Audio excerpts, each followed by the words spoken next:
Mr. President, I would like to salute you for your exemplary leadership. सवाल ये है कि जंग आखिर जीता कौन? जंग मुस्लिम उम्मा हार गई है। कोई 25-30 के करीब लोग पहुंचे थे सिक्योरिटी फोर्सेस के। उन्होंने घेरा डाल के अचानक सुबह के वक्त ऑपरेशन तेज किया था, जबकि वहां जो मनाजिर हमने देखे उसमें बहुत सारी लाशें नजर आई, गलियों के अंदर लाशें पड़ी हुई हैं। ऐसा दिखाई दे रहा था, लोग उठा कर लेकर जा रहे थे बंदों को। एक के यहाँ सर पे गोली लगी हुई थी और जिस्मों पे गोलियां लगने के बेशुमार निशान है। लोग CPR दे रहे थे वहां सड़क के ऊपर, लोगों को लटा के कोशिश करते पुश करके कि किसी तरह उनका सांस बहाल हो जाए। बिल्कुल 26 नवंबर तहरीक इंसाफ की तर्ज पे ऑपरेशन था। मरकजी कंटेनर की लाइटें बुझाएंगी और उसमें अच्छा ये बड़ी अहम बात है कि ये लाइटें इंतजामिया की तरफ से बंद की गई या इनकी जो सिक्योरिटी थी उनकी तरफ से, क्योंकि ये अभी तक पता नहीं चल रहा कि मुजाहिरीन वो लाइटें बंद होने के बाद ही परेशान हुए थे और 15 मिनट के बाद जब वो ऑन हुई तो फिर उस दौरान माइक लेके बाकायदा हाफिज साहब दरख्वास्त करते रहे, इदारों की मिन्नत तरला करते रहे, इदारों के आगे वो तरले डालते रहे। वो देखिए आपने वीडियो सारी, और उसके बाद फिर खून की होली का आगाज हुआ। ये जो इनके ऊपर गोली चलाई है, किस दिन चलाई? ये गोली इनके ऊपर 11 तारीख को नहीं चलाई, 12 तारीख को नहीं चलाई, 13 तारीख को इनका कत्लेआम किया है। क्यों? क्योंकि 13 तारीख को पूरी दुनिया की वेस्टर्न वर्ल्ड की इंटरनेशनल लीडरशिप जो है पहुंच रहे हैं शर्म शेख में। ये पाकिस्तान के लिए खतरनाक तरीन ट्रंप ना सुनने का आदी नहीं है, इनकार सुनना उसकी सरिश्त में नहीं है। पाकिस्तान की जो अब नई पावर मूव है वो ये है कि जो मांगेगा हम यस बोल देंगे। Yes sir, absolutely yes. लाशें छीन ली जाती हैं, हमारे जख्मियों को अस्पताल भी नहीं पहुंचाया जाता, तो लाशें छुपाई जा रही। इससे पहले 182 लोग जो हैं उनके जान बहक हुए हैं और 1900 लोग जो हैं उनके जख्मी हुए हैं। कहाँ नहीं, चारों तरफ पुलिस ने घेरा हुआ था, मरीज के मैदान जंग था। हर तरफ BBC की खबर है कि शेलिंग इतनी की गई कि लोग घरों में बेहोश हो गए। ट्रंप नेतन्याहू को हीरो बना के पेश किया जा रहा पाकिस्तान के मीडिया पे, जिस मीडिया पे IMF के वक्त की इमरान खान से तस्वीर 9 मई से पहले ब्लर कर देते थे। नमस्कार दोस्तों, जय हिंद। इजिप्ट की राजधानी कायरो में सोमवार को इतिहास लिख दिया गया है। अमेरिकी राष्ट्रपति डोनाल्ड ट्रंप ने 20 से ज्यादा विश्व नेताओं के साथ गाजा सीज फायर समझौता पर साइन कर दिया है। ये वही दिन था जब हमास ने 2 साल पहले कैद में रखे आखिरी 20 इजरायली बंधक रिहा किए। बदले में इजराइल ने भी 250 फिलिस्तीन कैदियों और 1700 गाजा बंदियों को छोड़ा है। दोनों ही तरफ से इस डील के बाद खुशी थी। वही दूसरी ओर पाकिस्तान में गाजा पर बवाल मच गया है। पूरे इस्लामाबाद में इंटरनेट और फोन बंद कर दिया गया है। बताया जा रहा है कि पाक रेंजर्स ने 200 से ज्यादा लोगों को गोलियों से मार दिया है और खबर ये भी आ रही है कि पाक फौज लाशें और छुपा रही हैं, जिसका खुलासा खुद पाक मीडिया कर रही है। साथ ही TLP के चीफ साद रिजवी को पाक फौज ने गायब कर दिया है। खबर ये भी है कि उनको गोली लगी थी लेकिन उसके बाद से वो गायब है। वही ये देख पाक मीडिया सदमे में है और पाक मीडिया बोल रही है कि ये पीस डील नहीं, इस्लाम की हार है। और ऐसा पहली बार हुआ है जब नेतन्याहू की वीडियो पूरे पाकिस्तान चैनल पर दिखाया जा रहा है। एक तरफ हमारे लोग मारे जा रहे हैं, वही दूसरी तरफ हमारे शहबाज शरीफ ट्रंप को सैल्यूट कर रहे हैं। से तहरीके लब्बैक पाकिस्तान के वर्कर्स को और उनके रहनुमा साद रिजवी को इस्तेमाल किया गया।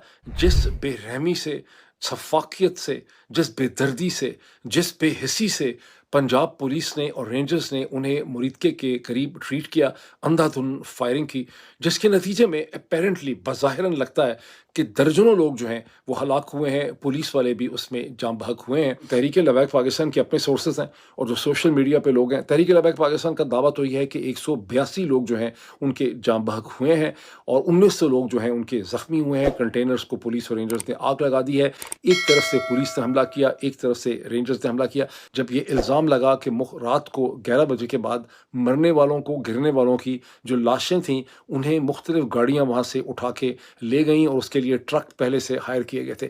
यहाँ पर भी अभी इल्ज़ाम लग रहा है कि पुलिस की गाड़ियों के अंदर गिरने वाले जो हैं उनकी बॉडीज़ उठा ली गई हैं, उनकी बॉडीज़ वापस नहीं की गई हैं। और बहुत सी जो मैंने वीडियोज़ देखी हैं इस हवाले से वो बहुत दर्दनाक हैं, जहाँ पे आप एडल्ट आदमियों को, जो जवान लोग हैं, जो उम्र के लोग हैं, उन्हें आप धाड़े मार मार के रोते हुए देख रहे हैं, जो दुहाइयाँ देख रहे हैं। वो वीडियोज़ देखने वाली नहीं है। बहुत इंसान को जो है उसमें बड़ी आपकी तबीयत जो है वो ख़राब होती है। ये जो इनके ऊपर गोली चलाई है, किस दिन चलाई? ये गोली इनके ऊपर 11 तारीख को नहीं चलाई, 12 तारीख को नहीं चलाई, 13 तारीख को इनका कत्लेआम किया है। क्यों? क्योंकि 13 तारीख को पूरी दुनिया की वेस्टर्न वर्ल्ड की इंटरनेशनल लीडरशिप जो है वो पहुंच रही है। बरतानिया के वज़ीर आज़म पहुंच चुके हैं और बहुत से लोग पहुंच चुके हैं, फ्रेंच पहुंच रहे हैं, स्पेनिश पहुंच रहे हैं, इटालियन पहुंच रहे हैं। ये सब पहुंच रहे हैं शर्म उल शेख में, जो रेड सी बहर अहमर का टूरिस्ट रिजॉर्ट है इजिप्ट का, वहाँ पहुंच रहे हैं। और अब से चंद घंटों में अमेरिका के सदर जो अमेरिका से निकले थे इसराइल से रोकने के बाद उन्होंने भी शर्म उल शेख में पहुंचना है। जब तक आप ये वीडियो देखेंगे शायद डोनाल्ड ट्रंप जो है वहाँ पे पहुँच चुके हों या पहुँचने वाले।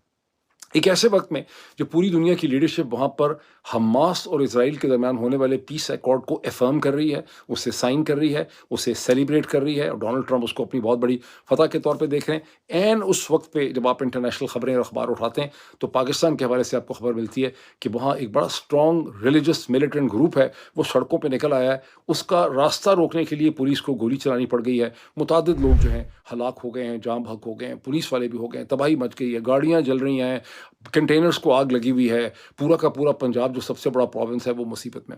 क्या मैसेज है? क्या इसकी सिग्निफिकेंस है? इसकी सिग्निफिकेंस यह है कि जब पीस अकॉर्ड हो जाएगा और चूंकि डोनाल्ड ट्रंप को पता है कि मैंने अभी 2026 में भी अपना नोबेल प्राइज़ का मैंने केस बनाना है और डोनाल्ड ट्रंप की बड़ी कोशिश होगी कि इसराइल की पूरी कोशिश होगी कि वो पीस अकॉर्ड को नाकाम कर दें। डोनाल्ड ट्रंप की पूरी कोशिश होगी कि पीस अकॉर्ड को मैं नाकाम ना होने दूं और मैं जाऊं अब्राहमिक अकॉर्ड की तरफ आगे। अब क्या अगला स्टेप है? Abrahamic accord. पीस अकॉर्ड के साथ क्या चीज़ जुड़ी हुई है? Abrahamic accord. अब्राहमिक अकॉर्ड की प्रोमिसेस कर चुके मैं इस स्टेज पे मैसेज क्या दिया है डोनाल्ड ट्रंप को, मगरब को क्या दे रहे हैं कि हमारे यहाँ बड़ा प्रॉब्लम है। हम तो अब्राहमिक अकॉर्ड को सपोर्ट करना चाहते हैं, जैसे कि हम पीस को हम सपोर्ट कर रहे हैं, लेकिन हमारे यहाँ सड़कों पे लॉ एंड ऑर्डर का प्रॉब्लम खड़ा हो जाता है। ये हमारे लिए बहुत अनपॉपुलर है। इसके दो मतलब हैं। एक मतलब ये है कि इस स्टेज पे इन्होंने एक असेसमेंट की है कि हमें इजराइल को रिकग्नाइज नहीं करना चाहिए, हम अफोर्ड नहीं करते अब्राहमिक अकॉर्ड को सपोर्ट करना, हमें पॉलिटिकली वायबल नहीं। एक इनकी। दूसरी ये है कि अपना रेट बढ़ा रहे हैं। ये मैसेज दे रहे हैं मगरब को, सऊदी अरब को, अमेरिका को, इजराइल को कि भाई हम तो हैं तैयार, हम तो आपके साथ हैं, हम बिलीव करते हैं इस पूरी चीज़ के अंदर, लेकिन चूंकि हमारा मसला है आपको हमारे लिए जनरल सिसी की तरह का कोई पैकेज बनाना चाहिए। जैसे जनरल सिसी को सब एक पैकेज बनाया गया, वो जनरल सिसी को पता नहीं $3.5 बिलियन जो है बड़ी देर तक साल के मिलते रहे। और जब कैंप डेविड अकॉर्ड भी हुआ था तो उस वक्त से इजिप्ट को पहले $5 बिलियन मिलते थे, बाद में $3.5 बिलियन जो है वो मिलते थे उसकी गवर्नमेंट को सपोर्ट करने के लिए कि भाई एक अनपॉपुलर डिसीजन उन्होंने पीस कर लिया। कोई 25-30 के करीब लोग पहुंचे थे सिक्योरिटी फोर्सेस के। उन्होंने घेरा डाल के अचानक सुबह के वक्त ऑपरेशन तेज किया था और वहां से जो मरकजी क़यादत है उन्हें गिरफ्तार करके ले गए। जबकि वहां जो मनाजिर हमने देखे उसमें बहुत सारी लाशें नजर आई, गलियों के अंदर लाशें पड़ी हुई हैं।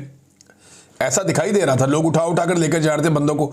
एक के यहाँ सर पे गोली लगी हुई थी और जिस्मों पे गोलियां लगने के बेशुमार निशान है। लोग CPR दे रहे थे वहां सड़क के ऊपर, लोगों को लटा के कोशिश कर रहे थे पुश करके कि किसी तरह उनका सांस बहाल हो जाए।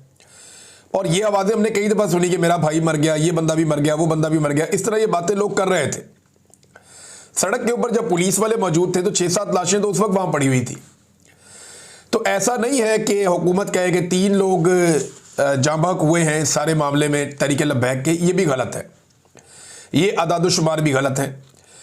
साद रिजवी ने यह कहा था अपने जो आखिरी बयान दिए उनमें से एक बयान में साद रिजवी ने कहा था जी हमसे लाशें छीन ली जाती हैं, हमारे जख्मियों को अस्पताल भी नहीं पहुंचाया जाता, तो लाशें छुपाई जा रही। इससे पहले यह शिकवा 26 नवंबर 2024 को पाकिस्तान तहरीक इंसाफ ने भी इस्लामाबाद में किया था। अब वही बात जो है वो तहरीक लब्बैक भी कर रही है, जबकि हुकूमत का यह कहना है कि ऐसा कुछ नहीं है। मुझे ज़ाती तौर पर नाज़रीन तहरीक लब्बैक की सियासत से और उनके नज़रिए से, उनकी चीज़ों से इख्तलाफ रहा है और मैंने हमेशा उन पर खुलकर तनकीद भी की है। यानी मुझे धमकियाँ भी आई, मैंने खुलकर तनकीद की, मुझे परवाह नहीं है इस बात की, मगर मैं जुल्म का हमायती नहीं हो सकता। ये उनके साथ जुल्म हुआ है, जबर हुआ है। जिन लोगों पर गोलियां बरसाई गई हैं वो लोग निहत्ते थे और दिखाई दे रहे हैं, और पुलिस वाले जो है वो दिखाई दे रहे हैं कि सीधी गोलियां चला रहे हैं। अब बाकायदा इसके विजुअल मौजूद हैं कि पुलिस वाले स्ट्रेट फायर मार रहे हैं। देखिए, इस जमात को अगर ख़त्म ही करना था कि एस्टेब्लिशमेंट ने सोच लिया था कि अपने तहरीक लब्बैक को कुचल के ख़त्म कर देना है, तो और बात सारे मौके थे। लेकिन आप गौर कीजिए कि पाकिस्तान की मिलिट्री एस्टेब्लिशमेंट ने एक तीर से 2 शिकार किए हैं। नंबर 1, तहरीक लब्बैक को कुचल के ख़त्म कर दिया, अपने तौर पर तो उन्होंने ये कर दिया। अब देखते हैं तहरीक लब्बैक दोबारा खड़ी होती है, हो पाती है, क्या करेगी। नंबर 2, उन्होंने इसराइल को और अमेरिका को भी एक पैगाम दे दिया कि देखें हमने जो पूरी दुनिया में कहीं नहीं हुआ वो हमने पाकिस्तान में कर दिया। ये अमेरिका और इसराइल को एक बड़ा वाज़ेह पैगाम है कि हमारे यहाँ पे जितनी भी रेजिस्टेंस होगी हम उसी तरफ खड़े हैं जहाँ पे डोनाल्ड ट्रंप साहब फरमाएंगे।